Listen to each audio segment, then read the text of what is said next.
problema ang pagkuha sa mga bangkay at paghahanap sa mga nawawala.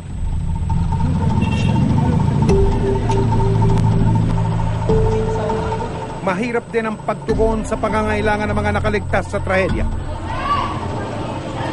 Kailangan namin ng pagkain, tubig para makasiblang kami dito. Pero kailangan na namin dito, wala na talagang Tacloban. As in, ghost town na talaga, city, dead city na. Kailangan po namin ng tulong nyo kasi wash out po lahat kami. Lahat po ng mga taga-OTS dito na nagtatrabaho sa airport, wala na talagang makain ha. Pero bakit nga ba nagkaganito ang sitwasyon? Gayong kabila rin naman ang mga lumalabas na balita tungkol sa napakaraming tulong na pinararating sa kanila.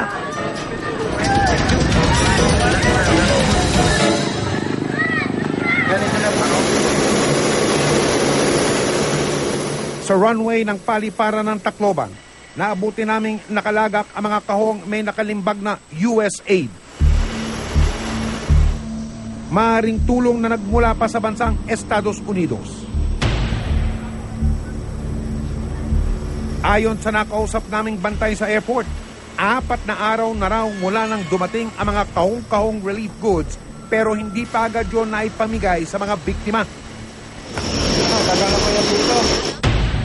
Mga ilang araw na po? 4 days na yan po. Aminado ang DSWD. Isa raw sa mga naging problema nila sa pamamahagi ng mga relief goods sa Tacloban ang kakulangan nila ng mga sasakyan tulad ng mga truck na maaari sanang magdala ng tulong sa mga malalayong lugar. Ang talagang malaking hamon ay sasakyan. Kaya nga ang ginawa namin para sa barangay, so yung mga taga-barangay ang kumukuha na para sila na yung hahanap ng sasakyan. Kami, may 2 truck kami para sa Tacloban at 8 truck para sa labas ng Tacloban City. So, salit-salitan. Ang isa pang hamon, pagdating ng mga bandang alas 5, hindi na kami pwedeng mamigay kasi madilim na. Sa Tacloban Coliseum, pangsamantalang tumutuloy ang daang-daang walang masilungan dahil sa pananalasa ng bagyo. Makalat sa loob nito, walang palikuran. At higit sa lahat, dumaraing ng gutom at uhaw ang mga tao. Kwento pa ng ilan sa mga evacuee, isang beses pa lang daw may nakarating na relief goods dito mula sa gobyerno. Mga bigas, tapos mga dilata. Kami rito kahit pagkain, hirap talaga kami. May mga bata kami rito. Nagkakasakit na nga kahit ako nag-LBM na rin ako dahil sa tubig siguro. Ang inabutan naming mga tauhan ng DSWD nung Biyernes, nagsasagawa pa lang ng profiling o pagkuha ng pangalan at iba pang impormasyon sa mga nasalanta. Galing po kami ng DSWD Region 10. Munta kami dito para mag-augment. Lalong-lalo na sa profiling kasi hanggang ngayon hindi pa natin nakuha yung profile ng every family na biktima dito. Actually sir, medyo nahirapan kami mga staff ng DSWD dahil ngayon lang kami nakaranas ng ganitong grabing disaster. Hindi kami makapasok kaagad sa area. Maaari sabihin na tabo-tabo na tayo ngayon magmula baso-baso. No? Today lamang masasabi ko sa inyo na 23 towns, yung 23 bayan ng Leyte that is being serviced out of the Tacloban hub ay naparatingan natin ng truck na nakapag-deliver ng bigas. Yun din ang nangyari kahapon. Sinimulan natin ito kahapon, today nangyari ulit. Pero dahil mas efficient na at may mga lessons na tayo natutunan magmula kahapon, ay nadoble yung naidalang relief. Halos wala namang ipinagkaiba ang hinaing ng mga residenteng nadaanan naming nakapila sa tabing daan. Umaasa silang maaambunan ng relief goods na maaari nilang maiuwi sa kanilang mga pamilya. Wala pa.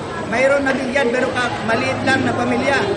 Ang gusto namin, yung ma-release na yung mga relief goods galing Luzon, local government, foreign aid na mayroon naman open naman ng airport. Bakit hindi na re-release?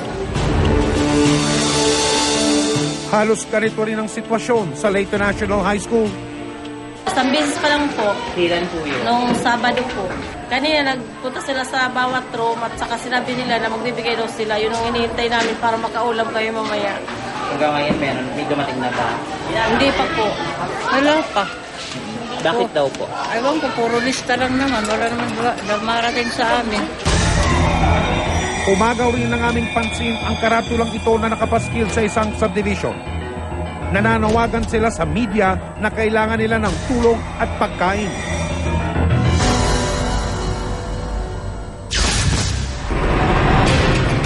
Ayon sa Citizens Disaster Response Center o CDRC, napaghandaan naman daw ng mga otoridad ang paparating na bagyo.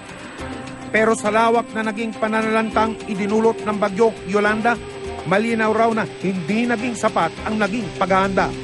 Na bagamat napakalawak din ang inabot ng tsunami ng Japan, ay mabilis na nakapag-respond yung mga different national agencies. Of course, naapektuhan yung kanilang local government doon. But the point is, mabilis nagsabay ng response. Dumating si Mar, dumating si Dinky. Ang problema nga lang nito ay hindi pala in place yung sistema, no, in terms of paano ba i-retrieve yung mga body. First siguro paano ba kukuha ng mga information kapag nakat yung mga communication lines. Paano ba ma-deliver yung mga goods kapag naputol yung ating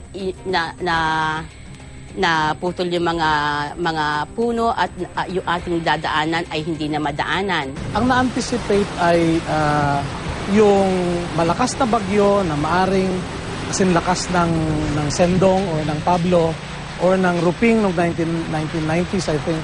So those were the lessons we learned from previous experience. And yun naman kaagad ang pinatupad sana. Kaya lang talagang sobrang tindi ng destruction. Kaya nahirapan talaga tayo. Kinumpirma naman ng Department of Foreign Affairs o DFA nung Biyernes na higit 40 international donors sa buong mundo ang nagpaabot na ng mga donasyong tulong na may katumbas na halagang higit 5 bilyong piso. Yung DFA ay more on coordinating agency, ng mga foreign assistance, medical relief, and medical packages and medicines and personnel. Kaagad inire-refer namin sila sa Department of Health. Pero kung food and non-food, nire-refer kaagad namin sa DSWD. Pero kung mayroong dalang mga personnel at mga aircraft at other assets, nire-refer namin sila sa the Office of Civil Defense. Pero paglilinaw ng DFA, may prosesong dapat sundin para may pamahagi ang tinatawag na foreign aid sa mga biktima ng trahedya ni Yolanda. Financial donations, usually they go directly to their trusted partners, to the NGOs, to the charitable organizations, and other foundations. So, hindi ito dumadaan sa gobyerno or sa DFA, except for one, yung pinadalan ng Indonesian government doon sa ating embahada sa Jakarta. At natanggap itong pera at immediately, ang ginawa ng ating gobyerno ay, or ng DFA, ay ibinigay ito sa DSWD.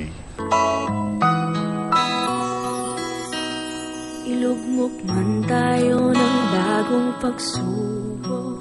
Sa kinakaharap nating pagsubok, buong mundo ang nakikiisa.